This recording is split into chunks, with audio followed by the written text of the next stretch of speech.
नमस्कार दोस्तों, क्राइम तक में आप सबका स्वागत है। मैं हूं सुप्रतिम बैनर्जी। छत्तीसगढ़ के कोरबा में इसी महीने की 5 तारीख को एक बहुत दर्दनाक घटना हुई। इस शहर में एक नामी सर्राफा कारोबारी हैं, यानी एक ज्वेलर हैं, जिनका नाम था गोपाल राय।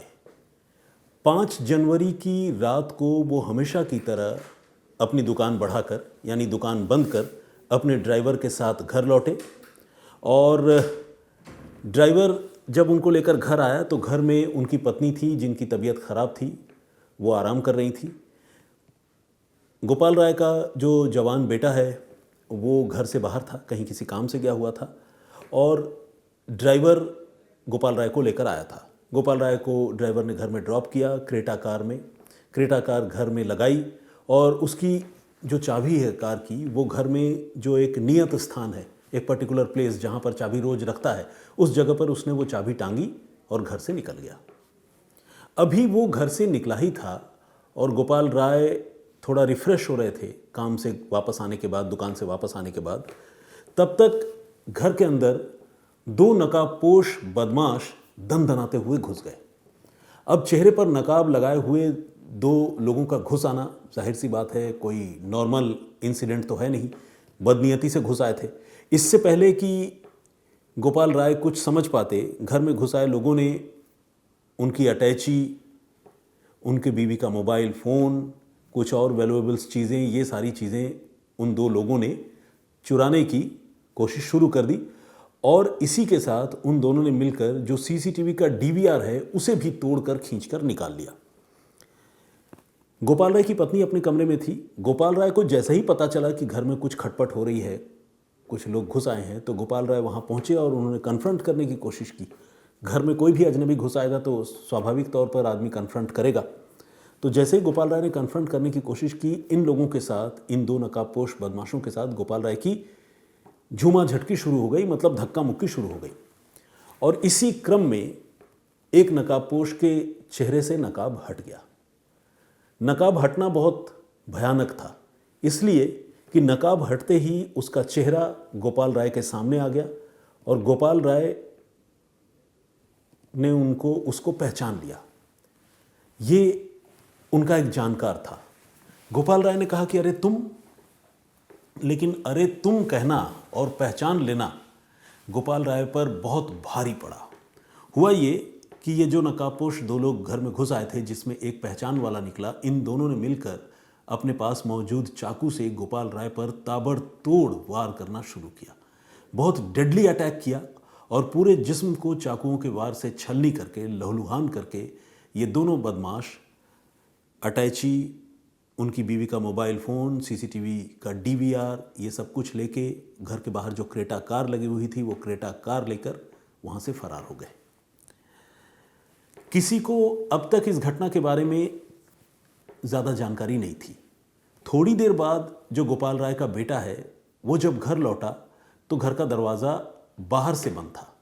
उसे बड़ी हैरानी हुई, ऐसा आमतौर पर नहीं होता था। फिर भी वो दरवाज़ा खोलकर जैसे ही अंदर गया, अंदर का मंजर बहुत भयानक था। उसने देखा कि उसके पिता लहूलुहान होकर नीचे फर्श पर पड़े हुए हैं और पूरे घर में खून बिखरा हुआ है और घर अस्त व्यस्त है। तो वो घबरा गया, वो चीखने चिल्लाने लगा और आसपास के लोगों की मदद से उसने गोपाल राय को हॉस्पिटल पहुंचाया। उनकी बीवी इस पूरे घटनाक्रम से शुरू में अनजान थी, लेकिन बाद में उनको भी इन सारी चीज़ों का पता चल गया। और दुखद बात ये थी कि गोपाल राय को बचाया नहीं जा सका। अस्पताल में डॉक्टरों ने उन्हें मुर्दा करार दिया, ब्रॉड डेड बता दिया। और इसी के साथ लूटपाट की कोशिश में कत्ल की एक भयानक वारदात हो गई और कत्ल भी एक शहर के नामी कारोबारी का हुआ।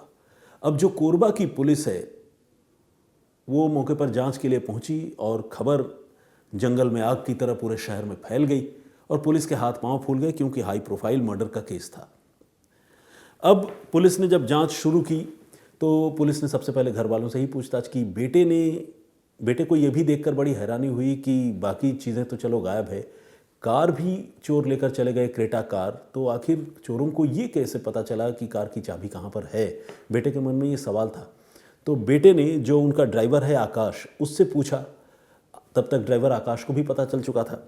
आकाश भी पहुंचा, उससे पूछा कि भाई तुमने चाबी कहाँ रखी थी? तो उसने बताया कि रोज़ की तरह मैंने वहीं खूंटी पे टांग दी थी चाबी। इसका मतलब जो चोर घर में घुस आए थे, शायद उनको या तो इस ड्राइवर ने कोई बात बताई होगी या खूंटी पे रखी चाबी के बारे में, गाड़ी की चाबी के बारे में उनको जानकारी होगी, वरना तो चोर अपनी गाड़ी छोड़कर कार लेकर भाग जाएं, और वो भी आए तो चोर बनकर थे लेकिन निकले वहाँ से कातिल बनकर। तो इतना बड़ा रिस्क उन्होंने कैसे लिया? क्योंकि अगर मान लीजिए कार नहीं मिलती या कार की चाबी नहीं मिलती तो क्या वो कत्ल करके पैदल ही भागते हुए जाते? ये अपने आप में एक बड़ा सवाल था। तो ऐसे में बेटे को तो शक हो ही रहा था, पुलिस को भी जो है वो ड्राइवर आकाश पर शक होने लगा। पुलिस अब इस मामले की जांच कई एंगल से कर रही थी। आकाश से एक टीम पूछताछ कर रही थी, साथ ही पुलिस की जो टीम इस मामले की जांच कर रही थी उसमें कुछ लोगों की जिम्मेदारी थी सीसीटीवी कैमरों की जो फुटेज है उनकी जांच करने की। अब आप कहेंगे डीवीआर ही नहीं था तो सीसीटीवी कैमरे की फुटेज कैसे जांच कर रही थी पुलिस? उसका जवाब यह है कि गोपाल राय के घर का डीवीआर चोरी हुआ था, आस पड़ोस के घरों में सीसीटीवी कैमरे लगे हैं, शहर में लगे हैं। वो सारे सीसीटीवी फुटेज देखकर भी पुलिस जो है बदमाशों की पहचान करना चाहती थी, और इस कोशिश में कम से कम 300 सीसीटीवी कैमरों के फुटेज पुलिस ने निकाले और उनकी पुलिस ने स्कैनिंग की। इस बीच ड्राइवर से जब पुलिस ने पूछताछ की और उससे जानकारी लेने की कोशिश की कि भाई कैसे तुमने चाबी वहाँ छोड़ी, तो उससे ही पूछा कि भाई तुम्हें कैसे पता चला, मतलब जो भी लुटेरे आए थे उन्हें कैसे पता चला कि चाबी वहाँ पर है? कहीं ऐसा तो नहीं कि तुमने बताया हो? ड्राइवर को थोड़ा सा पुलिस ने टाइट भी किया, डराया धमकाया। तो ड्राइवर ने कहा कि नहीं नहीं साहब, मैं तो रोज़ की तरह मैंने चाबी वहीं लटका दी थी, मेरे को तो कुछ पता ही नहीं, मैं तो जानता ही नहीं हूँ, मैं तो घर चला गया था। तो ड्राइवर जो है वो अपने आप को इनोसेंट बता रहा था और पुलिस के पास भी उसे इनोसेंट मानने के सिवाय और कोई रास्ता नहीं था। अभी इस मामले की जांच चल ही रही थी, तब तक कोरबा शहर में ही एक जगह है बालको रिश्दा बस्ती। इस बालको रिश्दा बस्ती में पुलिस को सेठ गोपाल राय की क्रेटा कार के लावारिस हालत में पड़ी होने की जानकारी मिल गई। पुलिस की टीम फौरन वहां पहुंची और पुलिस की टीम ने क्रेटा कार को अपने कब्जे में ले लिया। फॉरेंसिक एक्सपर्ट्स बुलाए गए, पूरी कार की बड़ी बारीकी से पुलिस ने पड़ताल की। पुलिस ने जब कार का दरवाज़ा खोला तो देखा कि अंदर खून ही खून है। पुलिस को देखकर ये समझ में आ गया कि ये खून जो है ये गोपाल राय का नहीं है, ये खून शायद कार लूटकर भागने वाले उन हमलावरों में से किसी एक का है, जिसे गोपाल राय को चाकू मारते वक्त चोट लग गई होगी, जख्म हो गया होगा, जिसकी वजह से कार में इस तरह का खून गिरा है। वरना खून का जो ट्रेल है, ब्लड ट्रेल जो है, वो गोपाल राय के कमरे, मैक्सिमम उनके घर या ड्राइंग रूम तक ही होनी चाहिए। उसके बाहर तो ऐसे भी खून के धब्बे नज़र नहीं आ रहे थे, फिर कार में खून कहाँ से आया? पुलिस को ये बात समझ में आ गई कि हमलावर का ही खून है। और दूसरा ये, पुलिस ने, जैसा कि मैंने आपको बताया, फॉरेंसिक एक्सपर्ट्स को भी बुलाया था, तो पुलिस ने उस कार से कई फिंगरप्रिंट्स भी लिफ्ट किए, उठाए, सबूत के तौर पर, सुराग के तौर पर, ताकि उसकी जांच की जाए, आगे उसका अपराधियों से मिलान किया जाए अगर कोई सस्पेक्ट पकड़ा जाए तो खैर, अब पुलिस ये पता करने लगी कि क्या ये जो ड्राइवर है आकाश, इसको कोई चोट वोट तो नहीं है। हालांकि पुलिस ने पहले जब पूछताछ की थी कोई विजिबल इंजरी मार्क तो पुलिस को दिखा नहीं था, लेकिन पुलिस ने सोचा कि चलो फिर भी पता कर लेते हैं। पुलिस ने अपने लेवल पे और वेरीफाई किया तो उसे कोई चोट का निशान नहीं था, और वो लगातार अपने आप को बेकसूर बता रहा था, और पुलिस के पास भी उसकी बात मानने के सिवाय कोई चारा नहीं था। लेकिन इस बीच पुलिस के मुखबिरों ने एक खुलासा किया। जो इन्फॉर्मर्स हैं उन्होंने पुलिस को बताया कि ड्राइवर आकाश को तो चोट नहीं है, लेकिन ड्राइवर के साथ रहने वाला एक लड़का जिसका नाम है मोहन मिंज, उसकी एक उंगली कटी हुई है, उसकी एक उंगली कट गई है, और किसी एक्सीडेंट में या किसी भी वजह से उसको अभी अभी चोट लगी है। ये बात जब पुलिस ने सुनी तो पुलिस को लगा कि हो सकता है कि ये मोहन मिंज ही जो है वो इस घटना में शामिल हो।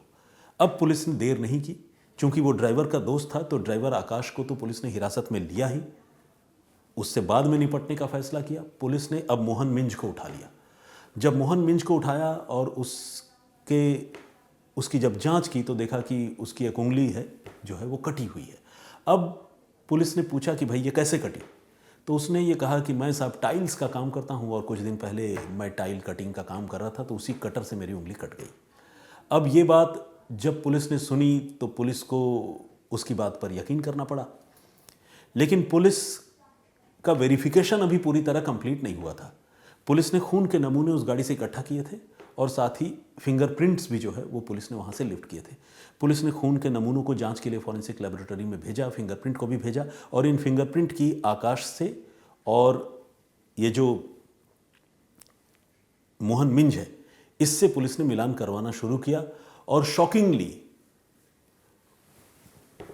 खून का जो सैंपल है वो मोहन मिंज से आइडेंटिकली मेल खा गया, मिल गया। साथ ही गाड़ी में फिंगरप्रिंट जो है वो भी मोहन मिंज के मिले और मोहन मिंज के अलावा आकाश के तो खैर फिंगरप्रिंट मिल रहे थे क्योंकि आकाश उस गाड़ी का ही ड्राइवर था।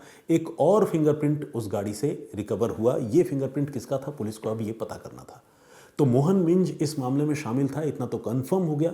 और आकाश भी शामिल था, ये भी कंफर्म हो गया क्योंकि मोहन आकाश का दोस्त है और बगैर आकाश की जानकारी के वो कार लेकर नहीं भाग सकते थे, ये भी पुलिस को पता चल गया। तो पुलिस ने आकाश को और मोहन मिंज को पकड़ लिया, इनसे सख्ती से पूछताछ की, सबूतों से इनका सामना करवाया और इन्होंने आखिरकार अपना गुनाह कबूल कर लिया। और इसके साथ ही इन्होंने कहा कि उनके साथ एक और आदमी इस कत्ल के मामले में शामिल है, उसके नाम का भी इन्होंने खुलासा किया। असल में ये जो आकाश नाम का ड्राइवर है ये उस घर में काम करता था और इससे पहले एक और लड़का उस घर में ड्राइवर के तौर पर काम करता था जिसका नाम था सूरजपुरी। तो ये जो सूरजपुरी है, ये सूरजपुरी बेसिकली ये जो ड्राइवर है आकाश, इसका भाई था। तो सूरजपुरी को कुछ समय पहले सेठ गोपाल राय ने अपने यहाँ से निकाल दिया था, काम से निकाल दिया था और उसके बाद उसका भाई आकाश जो है वो ड्राइवर बन के गोपाल राय के घर में काम करने लगा था। अभी जो सूरजपुरी है उसको कुछ आर्थिक तंगी हुई, ऐसे भी नौकरी से वो हाथ धो बैठा था। तो ऐसे में उसने ये तय किया कि वो जो है अपने भाई आकाश की मदद से सेठ गोपाल राय के यहाँ चोरी करेगा और चोरी करके उनकी अटैची में जो उनके ज्वेलरी शॉप की चाबी होती है उसे वो चुरा लेगा और चुराने के बाद उस चाबी से रातों रात दुकान खोलकर ज्वेलरी चुराएगा और फिर वो लोग वहाँ से ज्वेलरी लेकर फरार हो जाएंगे। तो बेसिकली ड्राइवर आकाश ने अपने एक भाई सूरजपुरी के साथ मिलकर ये साजिश रची थी।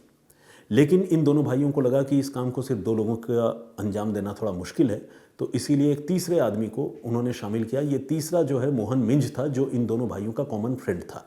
अब सूरजपुरी ने अपने भाई आकाश से कहा कि जिस रोज़ हम इस घटना को अंजाम देंगे उस रोज़ तुम आने के बाद चाबी जहाँ पर रोज़ रखते हो वहीं पर रख देना।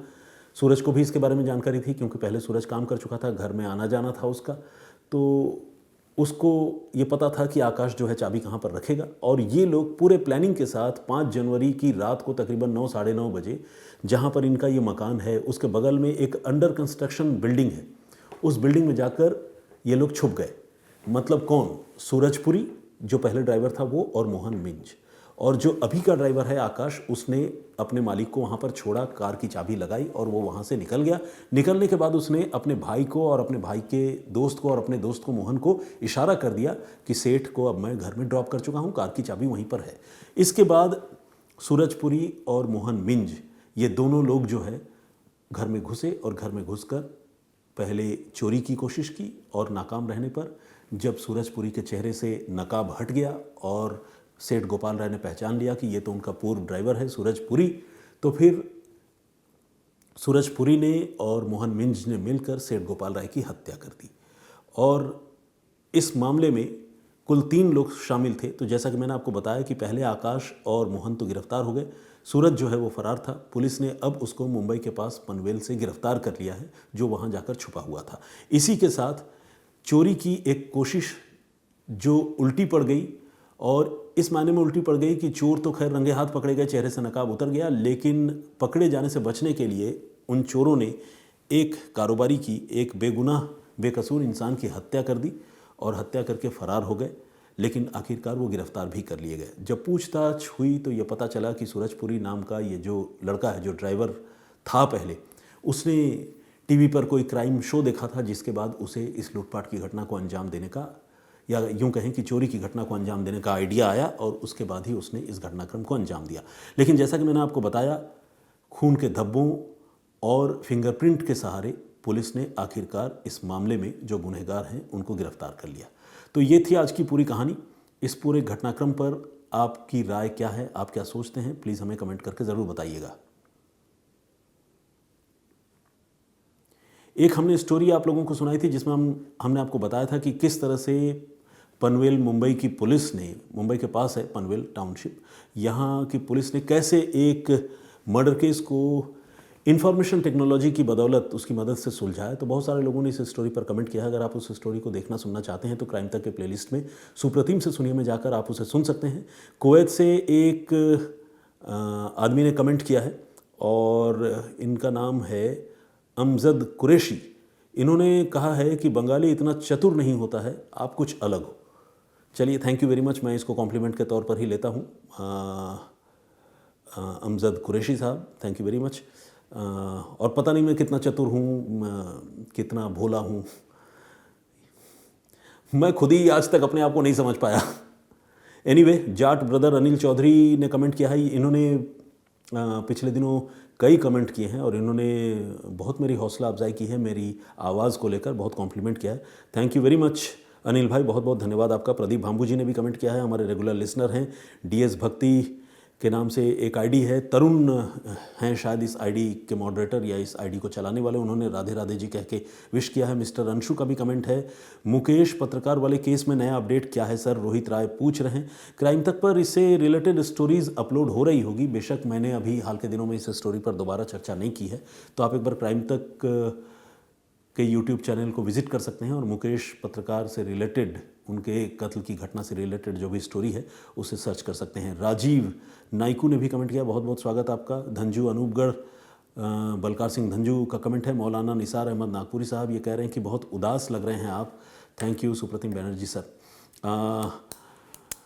मौलाना साहब, मैं एक बात कहना चाहूँगा कि आपकी नज़र बहुत पारखी है, आई मस्ट से। एरीज़ के नाम से एक आईडी है, इन्होंने भी कमेंट किया है और इन्होंने कहा है कि वो मेरी वीडियो जो है हमेशा देखती हैं लेकिन कमेंट बहुत ही कम कर पाती हैं। आपका अंदाज़ बहुत अच्छा लगता है सुनाने का, इन्होंने ऐसा लिखा है। और परूप श्रेष्ठा जी इन्होंने भी कमेंट किया है, बहुत धन्यवाद आपका। शोभित पासवान, इन्होंने थैंक यू कहा है क्योंकि इनका नाम मैंने लिया था। देखिए, नाम तो जैसा मैंने आपको कहा कि आप लोग कमेंट्स करते हैं तो मैं रैंडमली यूट्यूब खोलकर उन नामों को पढ़ता रहता हूँ। तो कई लोग ये भी कहते हैं कि मेरा नाम नहीं पढ़ा, तो वो बस इत्तेफाक की बात होती है। जो भी नाम सामने पॉपअप होता है, सरफेस होता है, उसे मैं पढ़ता हूँ। कमल कश्यप और सूर्य नारायण दिल्ली से हैं। विजय राजपूत, राघवेंद्र तिवारी, केवल कृष्ण, प्रकाश पी, विजेंद्र सिंह, मुकेश यादव, अजीम खान, आयशा, नहीं, इन्होंने अपने नाम को करेक्ट किया है लेकिन करेक्ट करके भी मेरे ख्याल से उन्होंने भी शायद गलत लिखा है। उन्होंने लिखा है कि हेलो सर, वो कैसा कन्नू नहीं, अयस्क अन्नू नाम था। तो अयस्क क्या कोई नाम होता है? मुझे नहीं पता, हो सकता है होता हो। मैंने अयस्क मतलब तो जो एक रॉ मटेरियल होता है उसके बारे में सुना था, जैसे कहते हैं ना लौह अयस्क, मतलब आयरन ओर, जो कच्चा लोहा मान लीजिए माइन से निकलता है, उसके लिए वो वर्ड यूज़ होता है अयस्क। तो क्या अयस्क किसी का नाम हो सकता है? अगर हो सकता है तो आप ही बताएं अयस्क अन्नू इसका मीनिंग क्या है, क्योंकि एक शब्द के कई अलग अलग मायने भी होते हैं। मेरे लिए तो ये नया नाम है। बट एनीवेज, बहुत बहुत स्वागत आपका। आप लखनऊ से हैं, इन्होंने अपने बारे में बताया है। Thank you very much and again आप सभी लोगों का बहुत बहुत धन्यवाद मेरे साथ जुड़ने के लिए और इतना सपोर्ट करने के लिए। मैं फिर हाजिर होऊंगा किसी और कहानी, किसी और वाक़ये के साथ। तब तक के लिए बहुत खुश रहिए और अपना ख्याल रखिए। मुझे इजाज़त दीजिए। जय हिंद, जय भारत।